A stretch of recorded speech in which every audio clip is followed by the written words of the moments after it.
मुझे लगता है जरा सा ब्रिगेडियर दहिया को हम लेकर आते हैं। ब्रिगेडियर दहिया, ग्राउंड रियलिटी तो यही है ना, मतलब पाकिस्तान को वो कहते हैं ना चक्रव्यूह में पूरी तरीके से भेद देना। ये जो हालात हैं तो पाकिस्तान भी समझ रहा होगा कि उसको हिंदुस्तान ने हर तरफ से चक्रव्यूह में भेद कर बांध कर तब ये आतंक के ढांचों को नेस्तो नाबूद किया है। ऐसे में एक तो इससे बाहर निकलना ही पाकिस्तान के लिए मुश्किल है, और अगर कहीं से पाकिस्तान कोई हिमाकत कर भी देता है तो फिर बचेगा कहां? फिर तो यहीं ये घेरा चक्रव्यूह का भारत और कसता चला जाएगा और खत्म पाकिस्तान।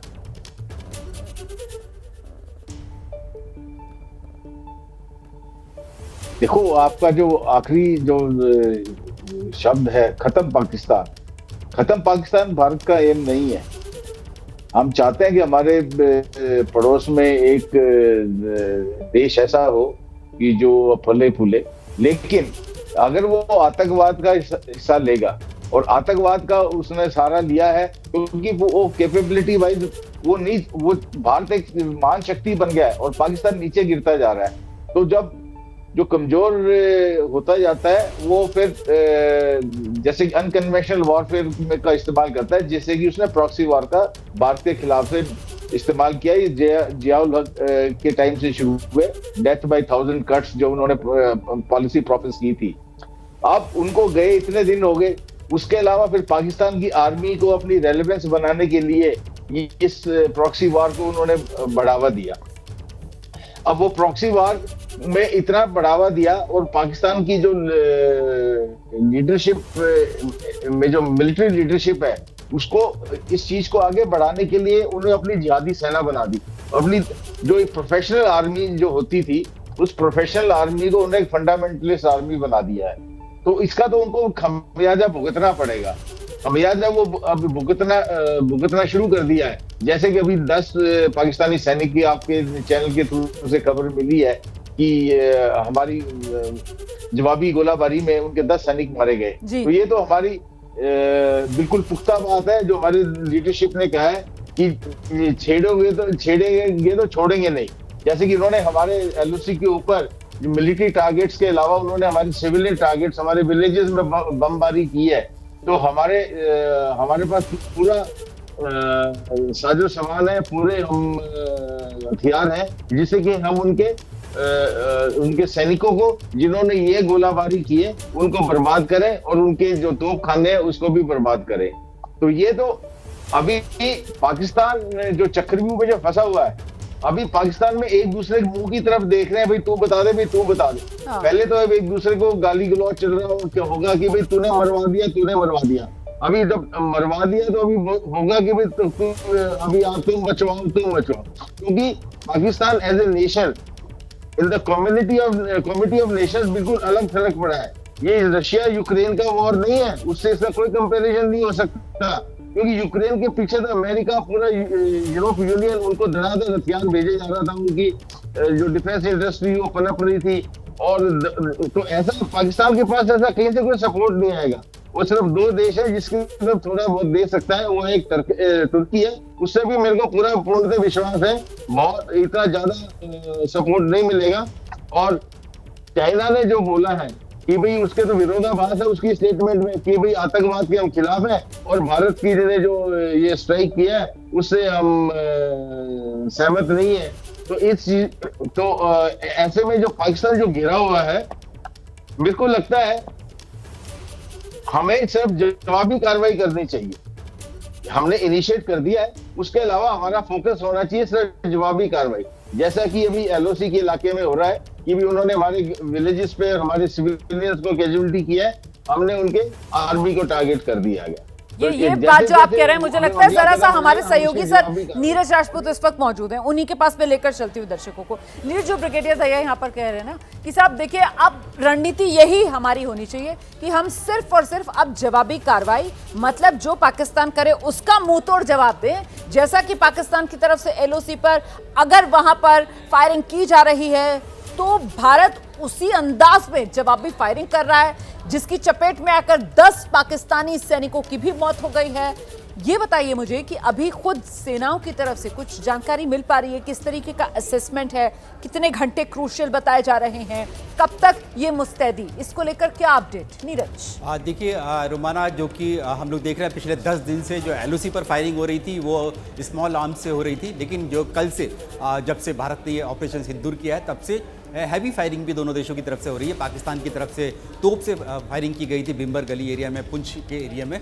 तो भारतीय सेना ने भी अपनी आर्टिलरी का जो है इस्तेमाल किया है। इस आर्टिलरी में जो गन्स हैं उनका तो इस्तेमाल, यानी तोप का तो इस्तेमाल किया ही गया है। जो जानकारी मिल रही है उसके मुताबिक रॉकेट्स का इस्तेमाल भी किया है, जो कि भारत के मल्टीपर्पस लॉन्चर्स हैं उनका इस्तेमाल जो है पाकिस्तान के ऊपर अटैक करने के लिए किया गया है। बड़ी तादाद में उनके ऊपर जो है इन रॉकेट से जो है प्रिसीशन स्ट्राइक किया गया है। हालांकि जो रॉकेट्स होते हैं रुमाना, उनके बारे में कहा जाता है कि प्रिसीशन स्ट्राइक नहीं होती, वो बहुत ज़्यादा स्ट्राइक करते हैं, एक के बाद एक 5-10 सेकंड में ही आपके 50-60 रॉकेट्स फायर कर देते हैं। लेकिन भारत का जो पिनाका रॉकेट सिस्टम है उसको हमने DRDO ने उसको इम्प्रोवाइज़ करके उसको मिसाइल के तौर पर इस्तेमाल कर रहे हैं और उसको प्रिसीशन स्ट्राइक है तो उनका इस्तेमाल किया जा रहा है। यानी कि हैवी फायरिंग जो है इस वक्त LOC पर हो रही है और जो नुकसान पाकिस्तानी सेना को हो रहा है, पाकिस्तान की चौकियों को हो रहा है, वो उन्हीं प्रिसीशन स्ट्राइक से भारतीय सेना की हो रहा है। तो ये बड़ा अपडेट हमारे सहयोगी नीरज राजपूत दे रहे हैं। हम रुक करते हैं ब्रिगेडियर त्रिपाठी का और जरा ब्रिगेडियर त्रिपाठी से जानते हैं। ब्रिगेडियर त्रिपाठी, अब हमारी तैयारी क्या होगी, अब हमारी रणनीति क्या होगी? ब्रिगेडियर त्रिपाठी। देखिए, जो अभी थोड़ी देर पहले मैंने बताया था कि देखिए डिप्लोमेटिकली तो पाकिस्तान अलग थलग पड़ गया है। मैं आपको थोड़ा याद दिला दूं कि सऊदी अरेबिया और यूनाइटेड अरब एमिरेट्स, ये दो देश भारत के साथ हैं, वो टेररिज्म के अगेंस्ट हैं। और आपको याद होगा 1971 में ये दोनों देशों ने पाकिस्तान को सपोर्ट किया था। आज की तारीख में पाकिस्तान को सपोर्ट अगर कोई कर रहा है तो सिर्फ एक है, वो है तुर्की है, बाकी कोई देश नहीं कर रहा है। इवन चीन ने यही बोला है कि टेररिज्म को सपोर्ट नहीं करते हैं। हालांकि वो जरूर सभी कह रहे हैं कि हाँ, एस्केलेशन नहीं होना चाहिए और ये चीज आगे नहीं बढ़नी चाहिए, लेकिन ये पूरा का पूरा दारोमदार जो है पाकिस्तान के ऊपर है। पाकिस्तान को पता है, आपको सबको हमको पता है कि पाकिस्तान के पास, आप उनके देखिए पार्लियामेंट में ये बात आई थी तो वो मिलिट्री के ऊपर ध्यान नहीं दे रहे हैं। सिर्फ 10 दिन के आसपास का एमिनिशन उनके पास पड़ा हुआ है। 8 से 10 दिन का उनके पास सिर्फ फ्यूल, मतलब डीजल पेट्रोल पड़ा हुआ है लड़ाई के लिए। तो जा कितना पाएंगे वो? दूसरा, उनके जो F-16 हैं वो जो है आधे ग्राउंड पर पड़े हुए हैं क्योंकि उनकी मेंटेनेंस नहीं हो पाई है। अभी हाल में जो है $400 बिलियन उसी के लिए सैंक्शन किया है अमेरिका ने उनको मेंटेनेंस के लिए। F-7 जो उनके पास पड़े हुए हैं एयरक्राफ्ट, फाइटर एयरक्राफ्ट, आधे उनके ग्राउंडेड हैं। सबमरीन्स भी वही हाल है। तो अभी ऐसी हालत नहीं है कि पाकिस्तान बहुत कुछ कर पाएगा। हाँ, इज्जत बचाने के लिए, क्योंकि उनमें देखिए सिविल में आप देख रहे हैं क्या रिएक्शन हो रहे हैं। वहाँ बलूचिस्तान भारत के साथ है, खैबर पख्तूनख्वा के लोग भारत के साथ हैं। रह गए बीच के जो सिविलियंस, वो भी जो है उनकी आर्मी के साथ नहीं है और वहां पर पूरी जो है उनकी कैबिनेट, उनकी गवर्नमेंट फेल है।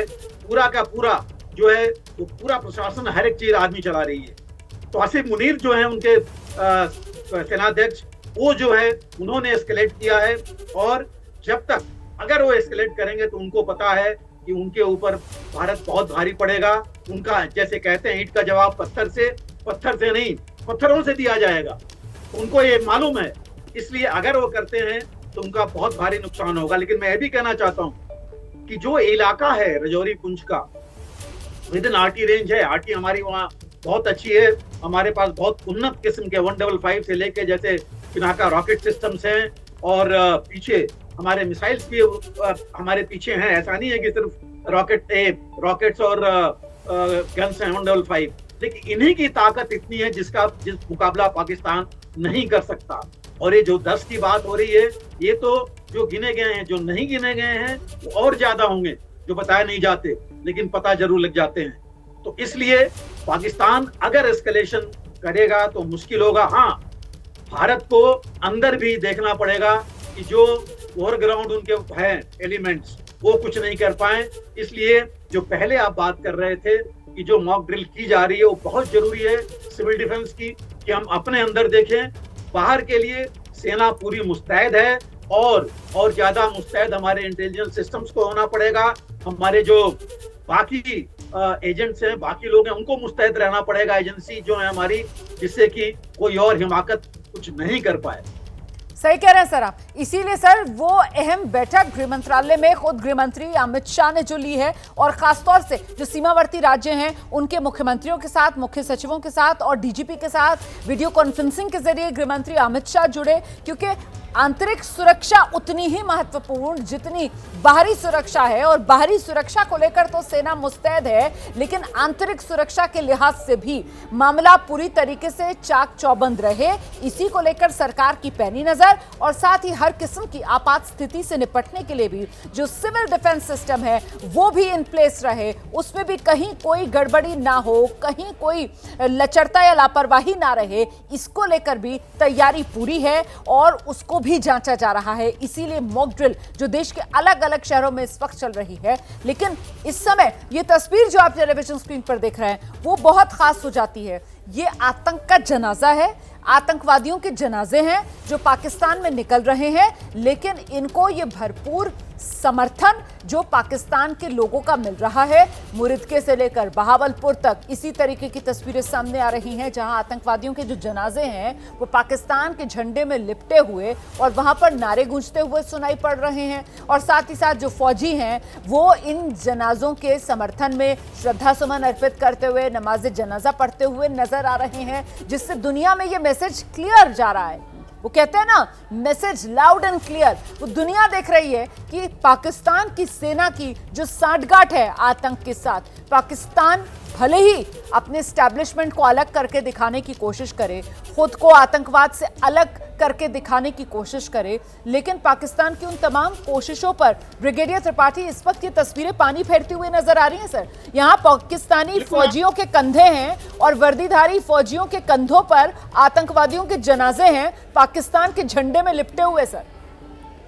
बिल्कुल सही कहा आपने, और इसमें कोई ताजुब नहीं होगा अगर ये भी कहा जाए कि कुछ पाकिस्तानी सैनिक भी उसमें होंगे जो उनको ट्रेन कर रहे होंगे, उनके साथ होंगे। और कई बार ऐसा होता है कि पाकिस्तानी जो अपने स्पेशल फोर्सेज हैं उनको सिविल वर्दी में रखता है इनके साथ। तो इतने ज्यादा अगर फौजी वहां पर हैं, मुझे लगता है कि काफी पाकिस्तानी सैनिक जो वहां थे, जो उनको ट्रेन कर रहे थे, वो भी उसमें मारे गए हैं और वो भी इनके साथ ही थे। ये बड़ा साफ है और दुनिया के लिए बिल्कुल साफ तस्वीर दिखाई पड़ रही है कि किस तरह इसके बीच में दोनों की सांठगांठ है। और हमेशा देखिए, आप शुरू से देखिए, चाहे 1947 से अभी तक पाकिस्तान हमेशा इन दहशतगर्दों को ही आगे लाता रहा है। चाहे उस समय की 47-48 की घुसपैठ थी या उसके बाद के जितने कुछ हुए हैं, ये दहशतगर्दों को लाता रहा है। और हम लोग जो राजौरी पुंछ में रह चुके हैं, हमने कई बार जो उनके पकड़े गए हैं कुछ, उनमें से जब हमने इंटरोगेशन किया है, पता लगा है कि उनको उनके कमांडोज तक उनको सिविल ड्रेस में डाल करके और उन्होंने इन दहशतगर्दों के साथ भेजा है उनको गाइड करने के लिए, उनके साथ आने के लिए। तो ये चीजें ये पाकिस्तान करता रहा है, जिसका सबूत तो हम खुद देख चुके हैं, लेकिन अब दुनिया भी देख रही है। और बिल्कुल आपने सही कहा, जो इस वीडियो में दिखाया जा रहा है कि ये कितना ज्यादा इनका आपस में सांठगांठ है और ये मिलके ही चल रहे हैं एक साथ ही, और इसकी वजह से ही इनका नुकसान हो रहा है। और मैं तो ये कहूंगा कि बजाय जनाजा में शामिल होने के दुख करने के लिए, अगर पाकिस्तान कहता है कि उसको खुद उसके ऊपर टेररिस्ट अटैक्स हो रहे हैं, टेररिज्म का वो खुद उसके ऊपर नुकसान हो रहा है, तो उसको तो खुश होना चाहिए कि भारत ने जो है उनके टेररिस्ट को जो है ऊपर भेज दिया और उनको जो है कैंप नष्ट किया है।